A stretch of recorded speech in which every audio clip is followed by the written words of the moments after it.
오늘 같이 나눌 말씀은 이사야 6장 5절 말씀입니다. 이사야 6장 5절 말씀, 우리 짧으니까 다 같이 한 목소리로 읽겠습니다. 그때에 내가 말하되 하로다 나여 망하게 되었도다. 나는 입술이 부정한 사람이요 나는 입술이 부정한 백성 중에 거주하면서 만군의 여호와이신 왕을 배웠음이로다 하였더라. 아멘. 하나님의 평안이 여러분 심령 가운데 이 시간 함께 하시기를 예수 그리스도 이름으로 축복합니다. 누가 저에게 구약 중에서 어떤 책이 가장 중요하냐라고 물어보면 저는 이사야서를 선택합니다. 물론 어떤 사람은 창세기를 선택하기도 합니다. 왜냐하면 창세기에는 우리가 믿는 하나님이 어떤 하나님이신지가 분명하게 나와 있기 때문입니다. 그런데 왜 저는 이사야를 선택하냐면요, 왜냐하면 이사야서에는 우리가 믿는 예수님이 어떤 분이신지 구약의 관점으로 잘 나와 있기 때문입니다. 실제로 이사야서에는 이런 닉네임이 있습니다. 구약에 있는 복음서라고요. 이게 이사야서의 닉네임입니다. 이사야서는요, 예수님이 오시기 800여 년 전에 지어졌음에도 불구하고 예수님의 이야기를 복음서만큼이나 아주 자세하게 상세하게 기록하고 있습니다. 그래서 이사야에 대해서 나누기 전에 먼저 이사야서에 나와 있는 그 예수 그리스도에 대한 이야기를 좀 잠깐 나누기를 원하는데요. 이사야서를 보면 예수님께서 동정녀의 몸에서 나오실 것이라고 하는 것이 미리 예언되어져 있었습니다. 이사야 7장 14절 말씀이죠. 그러므로 주께서 친히 징조를 너에게 주실 것이라. 보라, 처녀가 잉태하여 아들을 낳을 것이요 그의 이름을 임마누엘이라 하리라. 아멘. 하나님께서 사람들에게 징조를 주실 것이랍니다. 근데 그 징조가 뭐냐면 처녀가 잉태해서 아들을 낳는 것이랍니다. 이렇게 이사야서는 예수님께서 처녀의 몸에서 태어나실 것에 대한 이미 예언을 이미 하고 있었습니다. 그리고 이사야서에는 예수님의 가문과 출신지까지 예언되어 있었습니다. 이사야 11장 1절 말씀이죠. 이새의 줄기에서 한 싹이 나며 그 뿌리에서 한 가지가 나서 결실할 것이요. 아멘. 예수님께서 이새의 줄기에서 나오실 것이랍니다. 이새가 누구냐면요, 다윗의 아버지가 이새입니다. 즉 예수님께서 다윗의 자손으로 나오실 것을 이미 이사야가 예언한 것입니다. 그리고 더 놀라운 것은 뭐냐면요, 이 문장 안에 있는 이 가지라고 하는 단어인데요, 이 가지가 히브리어로 낫자르라고 하는 단어인데 나사렛과 굉장히 발음이 비슷하죠. 낫자르라고 하는 단어가요. 그래서 마태 같은 경우는 이 말씀을 인용하면서 보라고 예수님께서 나사렛 출신이라고 이렇게 예언되어져 있었다고 마태가 직접 이 본문을 가지고 말하기도 했죠. 그러니까요, 이사야가 뭐냐면 예수님께서 나사렛 출신이라고 하는 것을 예언했다라고 하는 것입니다. 그런데 예수님에 대한 것만 예언한 것이 아니고요, 이사야는 예수님의 길을 예비할 세례 요한에 대해서도 예언을 했죠. 이사야 40장 3절 말씀입니다. 외치는 자의 소리여 이르되 너희는 광야에서 여호와의 길을 예비하라. 사막에서 우리 하나님의 대로를 평탄하게 하라. 아멘. 예수님께서 오시기 전에요, 광야에서 외치는 자의 소리가 있을 것이라고 말합니다. 그 소리는 여호와의 길을 예비할 것이랍니다. 사막에서 하나님의 대로를 평탄하게 할 것이랍니다. 근데 정말 이 예언대로 세례 요한이 그런 일을 했죠. 광야에서 외치는 소리가 되어서요, 주님의 오실 길을 예비했습니다. 덕분에 예수님은요, 정말 쉽게 당신의 사역을 시작할 수 있었습니다. 그리고 또 이사야는요, 예수님께서 오셔서 무슨 일을 하실지도 예언했습니다. 이사야 61장 1절 2절 말씀이죠. 주 여호와의 영이 내게 내리셨으니 이는 여호와께서 내게 기름을 부으사 가난한 자에게 아름다운 소식을 전하게 하려 하심이라. 나를 보내사 마음이 상한 자를 고치며 포로된 자에게 자유를, 갇힌 자에게 노임을 선포하며 여호와의 은혜의 해와 우리 하나님의 보복의 날을 선포하여 모든 슬픈 자를 위로하되. 아멘. 예수님께서 오셔서 하나님의 영을 받을 것이랍니다. 하나님의 의에요, 기름 부음을 받을 것이랍니다. 그래서 가난한 자들에게 아름다운 소식을 전할 거고요, 마음이 상한 자를 고쳐주실 거고요, 포로된 자에게 자유를 주실 것이고요, 갇힌 자에게는 노임을 선포할 것이랍니다. 그렇게 여호와의 은혜의 해와 우리 하나님의 보복의 날을 선포하며 모든 슬픈 자들을 위로해 줄 것이다 라고 이사야가 한참 전에 예언을 했습니다. 그리고 더 놀라운 건 뭐냐면요, 예수님께서 이 본문을 가지고 설교하시면서 내가 이렇게 하고 있어 라고 하는 말까지 하셨죠. 예수님께서 시험을 마귀에게 당한 다음에 이제 집으로 와서 자기의 집의 근처에서 회당에서 제일 첫 번째로 이제 설교를 하게 되거든요. 근데 설교할 때 이 본문을 가지고 설교하셨는데요. 뭐라고 말씀하시냐면 이 예언이 그대로 나를 통해서 이루어졌다라고 그런 설교를 하셨습니다. 이런 일을 하고 있다라고 말씀하신 겁니다. 그랬더니 사람들의 반응이 두 갈래로 갈라져요. 어떤 사람은 이렇게 놀라운 은혜로운 말씀이 어디 있느냐라고 반응을 했고요. 근데 대부분의 사람들은 아니 어떻게 이런 말을 할 수 있느냐라고 예수님을 거부했습니다. 그래서요 예수님 몰아서 동네 밖에서 절벽에서 죽이려고까지 했습니다. 근데 재미있는 건 뭐냐면 이런 사람들의 반응도 이사야가 예언했다는 겁니다. 이사야 8장 14절 15절 말씀이죠. 그가 성소가 되시리라. 그러나 이스라엘 두 집에는 걸림돌과 걸려 넘어지는 반석이 되실 것이요 예루살렘 주민에게는 함정과 올무가 되시리니 많은 사람이 그로 말미암아 걸려 넘어질 것이요 부러질 것이며 덫에 걸려 잡힐 것이니라. 아멘. 예수님께서 성소가 되실 것이랍니다. 그런데요 성소가 되셔서 좋은 줄 알았는데 이스라엘 사람들에게는 걸림돌과 걸려 넘어지는 반석이 될 것이랍니다. 예루살렘 주민에게는 함정과 올무가 될 것이랍니다. 많은 이들이 예수님으로 말미암아 걸려 넘어져서요 부러질 것이고 덫에 걸려 잡히게 된답니다. 이렇게 사람들의 반응이 이사야에서 예언되어져 있다는 겁니다. 그리고요 예수님의 고난까지도 이사야가 예언했습니다. 이사야 53장 2절부터 6절까지 말씀이죠. 그는 주 앞에서 자라나기를 연한 순 같고 마른 땅에서 나온 뿌리 같아서 고운 모양도 없고 풍채도 없은즉 우리가 보기에 흠모할 만한 아름다운 것이 없도다. 그는 멸시를 받아 사람들에게 버림받았으며 강고를 많이 겪었으며 질고를 아는 자라. 마치 사람들이 그에게서 얼굴을 가린 것 같이 멸시를 당하였고 우리도 그를 귀히 여기지 아니하였도다. 그는 실로 우리의 질고를 주고 우리의 슬픔을 당하였거늘 우리는 생각하기를 그는 징벌을 받아 하나님께 맞으며 고난을 당한다 하였도다. 그가 찔림은 우리의 허물 때문이요 그가 상함은 우리의 죄악 때문이라. 그가 징계를 받음으로 우리는 평화를 누리고 그가 채찍에 맞음으로 우리는 나음을 받았도다. 우리는 다 양 같아서 그릇 행하여 각기 제 길로 갔거늘 여호와께서는 우리 모두의 죄악을 그에게 담당시키셨도다. 아멘. 이사야의 예언에 따르면 예수님의 모양은 고운 모양도 아니고 풍채도 없으신 모양이랍니다. 흠모할 것이 하나도 없으신 모양이랍니다. 실제로 그랬죠. 예수님은 멸시를 받고 사람들에게 버림받을 것이랍니다. 또 강고를 많이 겪어서요 우리의 질고를 예수님께서 아실 것이랍니다. 그리고요 사람들이 예수님을 귀히 여기지 않을 것이랍니다. 사람들은 예수님께서 고난당하는 모습을 보고 예수님의 죄 때문에 지금 하나님께 혼나고 있다라고 생각할 것이랍니다. 그런데요 예수님의 고난은 우리의 허물 때문이고 예수님의 상함은 우리의 죄악 때문이라고 이사야가 말하고 있습니다. 예수님께서 징계를 받음으로 우리가 평화를 누리고 예수님께서 채찍에 맞음으로 우리가 나음을 받았답니다. 하나님께서 우리의 모든 죄악을 예수님께 다 담당시키셨답니다. 이사야는 이렇게 놀랍게도 예수님의 고난과 죽음의 의미까지도 이미 예언했다는 겁니다. 놀랍지 않습니까? 800년 전 사람이에요. 이사야가 예수님에 대해서 이렇게 많은 것을 기록했습니다. 그러다 보니 학자들이요 이사야를 보고 구약의 복음서다라고 말했던 겁니다. 이사야서만 제대로 읽어도요 예수님께서 어떻게 사셨는지 왜 그렇게 사셨는지 알 수 있다는 겁니다. 이사야가 이런 놀라운 책을 기록했죠. 그래서 궁금해지는 거예요. 이사야는 어떤 사람이길래 이렇게 대단한 책을 예수님 한 번도 보지 못했는데 쓸 수 있었던 것일까? 이사야는 자신을 아모스의 아들로 소개합니다. 이사야 1장 1절 말씀이죠. 유다 왕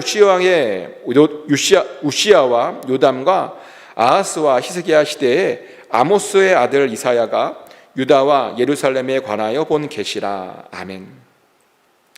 이사야는 자신을 아모스의 아들 이사야라고 소개합니다. 아모스의 아들이래요. 그러다 보니 많은 사람들이 이런 말을 해요. 아버지도 훌륭한 사람이었는데 아들도 역시 훌륭한 선지자가 된 것이냐고.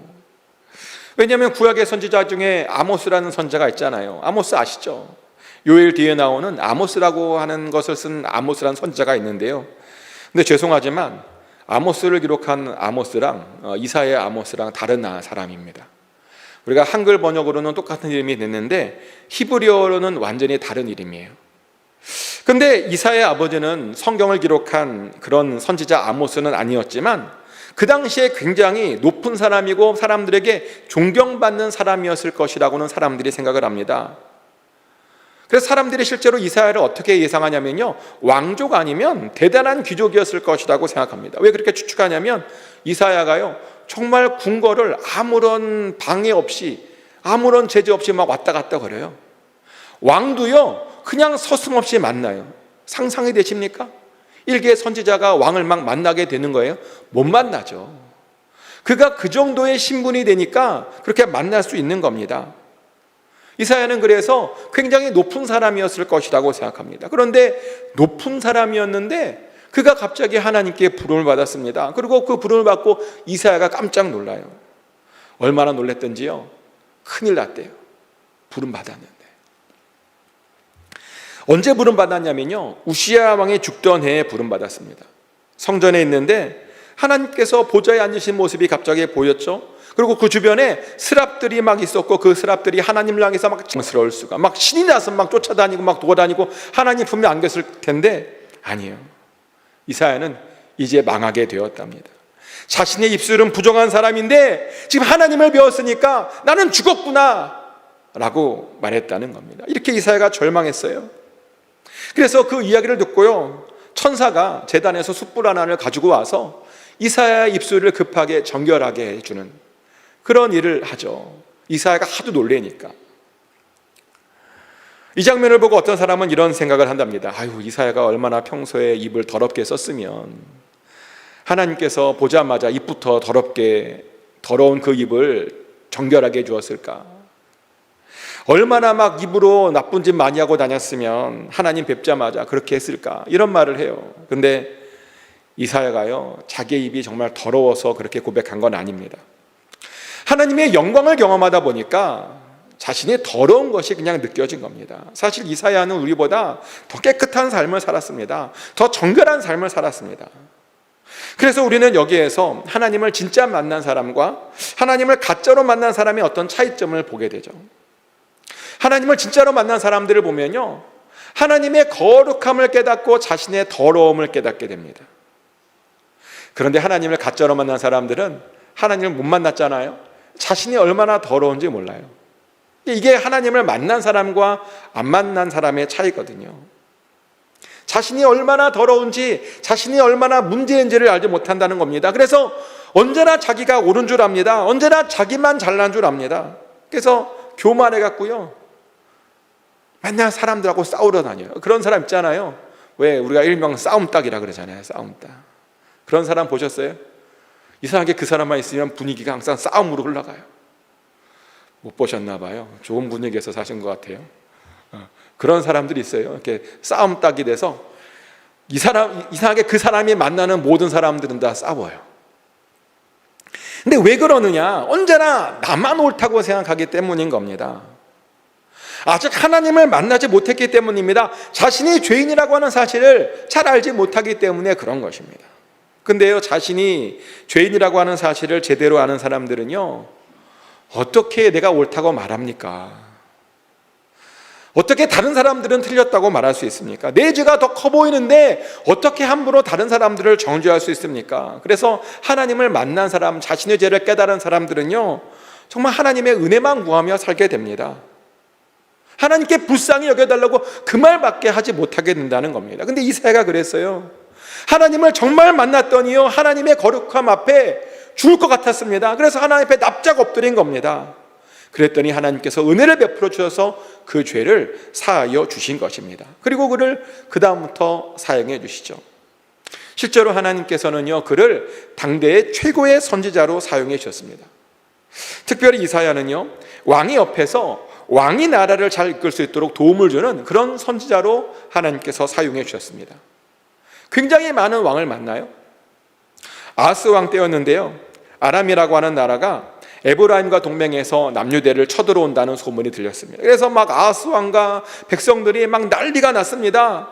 성경 표현에 의하면 숲이 바람에 흔들림 같이 모든 사람들이 다 흔들렸다라고 하는 표현이 나옵니다. 막 사시나무 떨듯이 막 떨며 두려워 어쩔 줄 몰라 한 겁니다. 그래서 하나님께서 이사야를 아하스에게 보내요. 아하스에게 가서 이렇게 선포하랍니다. 이사야 7장 4절 말씀입니다. 그에게 이르기를 너는 삼가며 조용하라.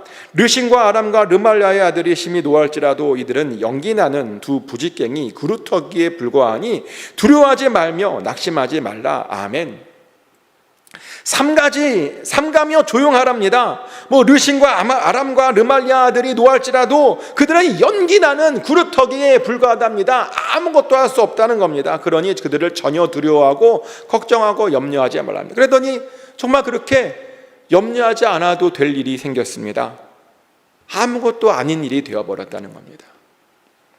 이사야가 그 문제를 해결해 준 거죠. 또 히스기야 왕 때도요, 하나님의 말씀으로 히스기야 왕에게 힘을 주었죠. 히스기야 왕 때는 아수르 왕이 쳐들어왔습니다. 모든 견고한 성읍들이 다 아수르에게 넘어갔습니다. 그래서요, 마지막 예루살렘도 점령하려고 랍사게가 쳐들어왔죠.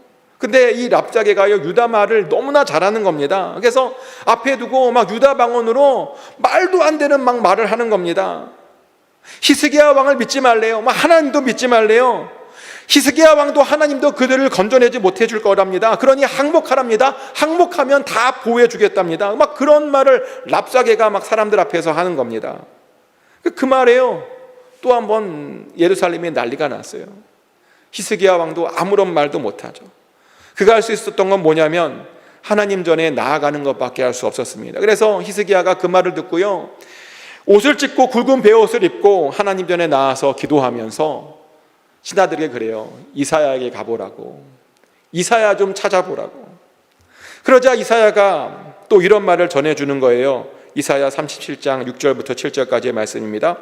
이사야가 그들에게 이르되 너희는 너희 주에게 이렇게 말하라. 여호와께서 이같이 말씀하시되 너희가 들은 바 아수르 왕의 종들이 나를 능욕한 말로 말미암아 두려워하지 말라.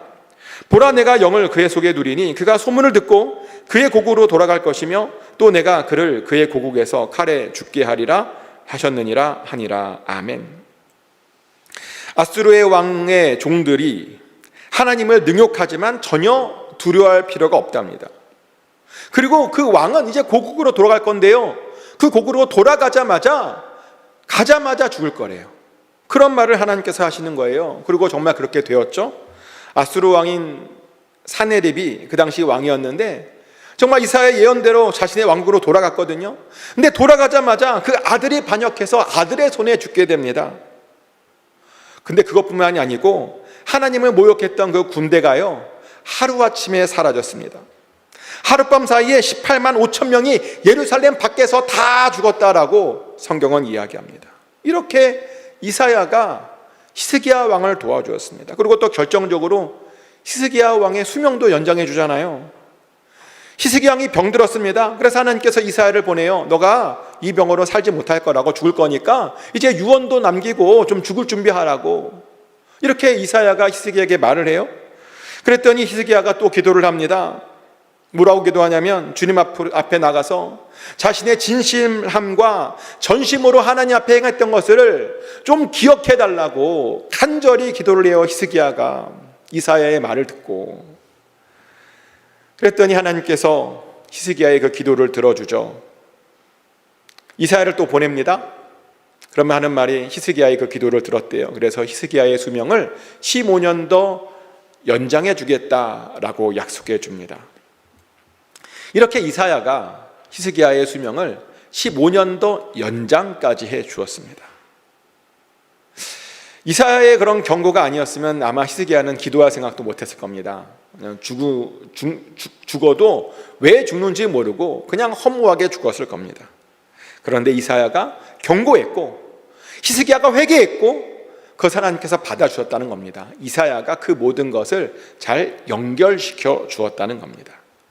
이렇게 이사야는 왕의 조력자로서, 이인자로서 자신의 사명을 잘 감당했던 그런 사람이었습니다. 맞아요. 이인자가 중요한 겁니다. 그리고 우리는 사실 이인자입니다. 근데 어떤 사람들을 보면요, 자신은 이인자 같은 건 싫대요. 자기는 스포트라이트를 받는 1인자가 더 좋답니다. 저는 정말 그런 사람들을 많이 보았습니다. 그냥 앞에 나서는 거 좋아하는 사람, 1인자가 되고 싶고 모든 사람들이 자기를 주목하게 해주기를 좋아하는 그런 사람들. 근데 우리는 2인자가 되어야 됩니다. 왜냐하면 1인자는 예수님이잖아요. 우리가 어떻게 감히 1인자가 될 생각을 합니까? 예수님께서만 영광 받으셔야 됩니다. 예수님만 주목받으셔야 됩니다. 예수님께서만 주인공이 되셔야 됩니다. 그래서 우리에게 필요한 것은요, 이사야와 같은 그런 2인자 리더십입니다. 2인자 리더십이 뭐냐면요, 제가 몇 주 전에도 칼럼에 한번 썼는데, 2인자는 이런 사람이래요. 보스의 우중을 조직 내에 잘 전파하고, 보스에게 직언을 하고, 보스에게 조직원들의 의견을 잘 전달하고, 보스에게 아이디어를 잘 제공하고, 보스의 심기를 잘 관리하는 것. 이게 2인자래요. 2인자가 이렇게만 잘 해주면 그 조직은 잘 성장하고 평안하답니다. 근데 2인자가 이것을 못하면요, 그 조직은 반드시 무너지게 된답니다. 근데 하나님 나라에서 필요한 것도요, 바로 이런 2인자랍니다.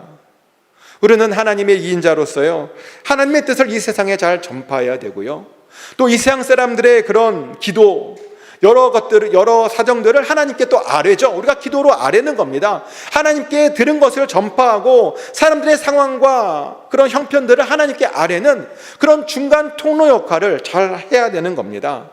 그리고 또 보스의 심기를 살피라고 그랬잖아요. 하나님께 예배함으로 하나님을 기쁘시게 하는 것, 그게 바로 2인자로서 우리가 해야 되는 일이라는 겁니다. 우리는 1인자가 되어서요, 우리가 절대로 주목받아서는 안 됩니다. 근데 이사야는 이런 2인자로서 이것을 잘했습니다. 그는 왕의 2인자였고 또 하나님의 2인자였습니다. 그래서 하나님의 뜻과 계획을 사람들에게 잘 전달해 주었고요, 또 이스라엘을 위해서 하나님께 정말 열심히 기도했습니다. 그리고 그랬더니 그렇게 하나님께 쓰임 받았다는 것입니다. 또한 이사야는요, 하나님을 위해서 수치도 감내했습니다. 이사야의 닉네임 중에 이런 닉네임이 있어요. 벌거벗은 선지자라고. 들어보셨어요? 벌거벗은 선지자. 왜 그에게 이런 닉네임이 붙었냐면, 하나님께서 이사야에게 벌거벗고 다니라고 명령하셨거든요. 이사야 20장 2절부터 3절까지의 말씀이죠. 그때 여호와께서 아모스의 아들 이사야에게 말씀하여 이르시되, 갈지어다 내 허리에서 배를 끄르고 내 발에서 신을 벗을지니라 하시매, 그가 그대로 하여 벗은 몸과 벗은 발로 다니니라. 여호와께서 이르시되, 나의 종 이사야가 3년 동안 벗은 몸과 벗은 발로 다니며 애굽과 구스에 대하여 징조와 예포가 되었느니라. 아멘. 아수르가 막 주변 나라를 점령하고 있던 때였는데요, 갑자기 하나님께서 이사야에게 굉장히 황당한 명령을 내리시는 거예요. 허리에 배를 끄르고 발에서 신을 벗으랍니다. 이게 벌거벗으라는 말이거든요. 그래서 벌거벗고 다니래요. 상상이 되세요? 근데 놀라운 것은 이사야가요, 이 하나님의 명령대로 벌거벗고 다녔다는 겁니다. 언제까지 벌거벗고 다녀야 되는지, 또 왜 벌거벗고 다녔는지 모르고 그냥 하나님께서 명령하시니까 수치를 감내하고 벌거벗고 다녔던 겁니다. 그러더니 3년 지난 후에 하나님께서 이런 말씀을 하시는 거예요. 나의 종 이사야가 3년 동안 벌거벗고 다녔는데 그것은 애굽과 구스에 대한 징표와 예표라고. 아니, 이것도 좀 충격적이에요. 벌거벗고 다니라고 해서 하나님께서 이스라엘을 위해서 뭔가 메시지를 전하려고 하나 보다 라고 해서 열심히 벌거벗고 다녔어요. 창피를 무릅쓰고 벌거벗고 다녔습니다. 근데 그것이 이스라엘을 위한 것이 아니라 애굽과 구스를 위한 거래요. 그것 때문에 3년이나 벌거벗고 다닌 겁니다. 그들 때문에 3년이나 수치를 당한 겁니다. 근데 놀라운 것은 이사야가 그렇게 막 수치를 함부로 당할 수 있는 사람이 아니었어요. 이사야가 어떤 사람이라고 그랬죠? 왕족이든지 귀한 귀족 가문입니다. 왕과 막 만날 수 있는 그런 대단한 사람입니다. 사람들이 어떻게 함부로 할 수 없는 그런 사람입니다. 그런데 이사야가요, 하나님께서 그런 명령을 자기에게 내렸음에도 불구하고 불평 하나 안 하고 거절 한마디 안 하고 순종하며 그 수치를 감내했다는 겁니다. 어떻게 이사야는 그렇게 할 수 있었던 것일까요? 어떻게 해요? 그가 그렇게 할 수 있었던 데에는 하나님에 대한 굳건한 믿음이 있었기 때문입니다. 하나님은 무조건 옳으시다라고 하는 그런 믿음이 있었다는 겁니다. 서로 옷을 벗고 다니며 수치를 당해도 그것이 하나님께 옳으면 옳다라고 고백하는 그런 믿음이 이사야에게 있었다는 겁니다. 그리고 나중에 보니까 그것이 실제로 옳은 일이었습니다. 그리고 알고 보면 이것이요, 애굽과 구스를 위한 일이 아니었고요, 이스라엘을 위한 일이었습니다. 이스라엘에게는 아주 고질적인 병이 하나 있었는데요, 뭐냐면 조금만 어려우면 자꾸만 애굽을 의지하거나 구스를 의지하려고 하는 겁니다. 구스가 뭐냐면 흑인이거든요. 얼마나 흑인들이 세요. 얼마나 전쟁을 잘합니까? 자꾸만 애굽 사람이나 구스 사람들을 의지하려는 겁니다. 하나님을 의지하려고 해야 되는데 어려우면 자꾸만 그런 사람들을 찾아가는 겁니다. 그런데 하나님께서는요, 이스라엘에게 벌거벗은 이사야의 모습을 보여주면서 나중에 애굽과 구스가 그렇게 될 것이라고 지금 보여주는 겁니다.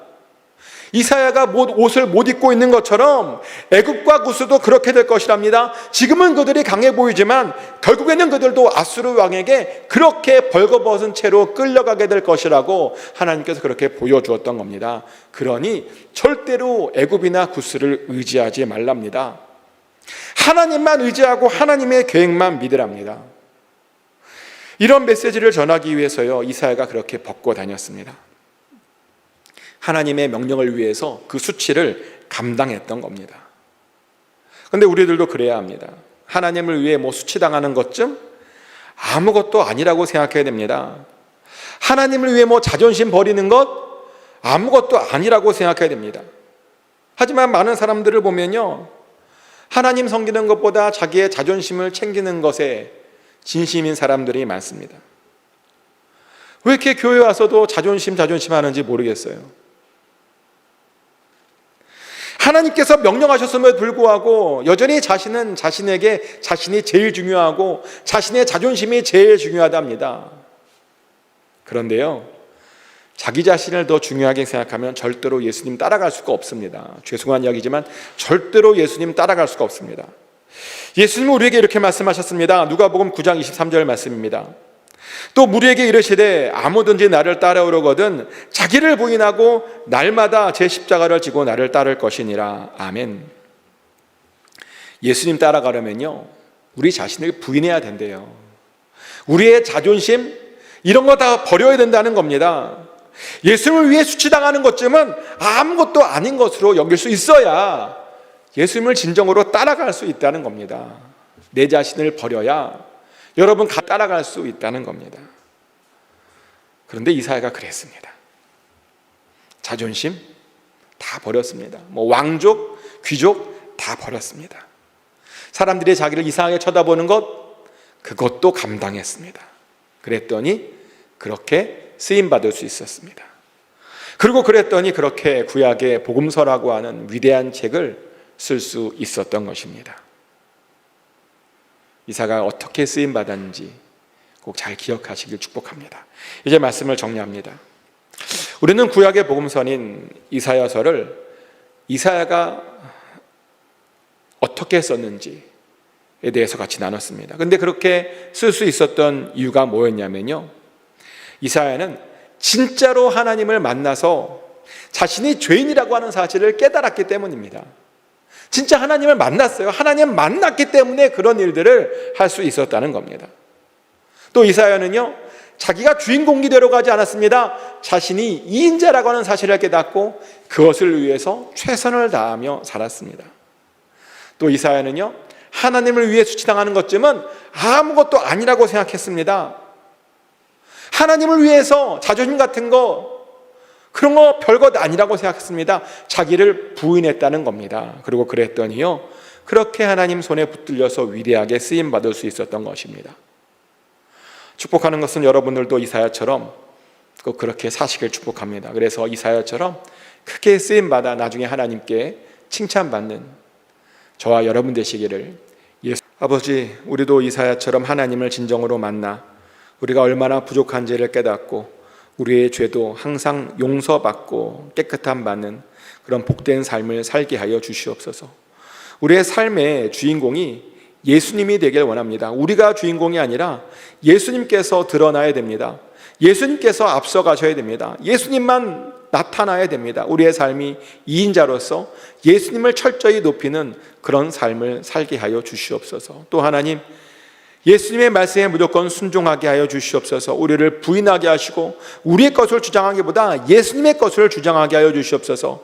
우리의 자존심을 버리게 하여 주시고 예수님을 위해서 수치를 감당할 수 있는 그런 믿음도 허락하여 주시옵소서.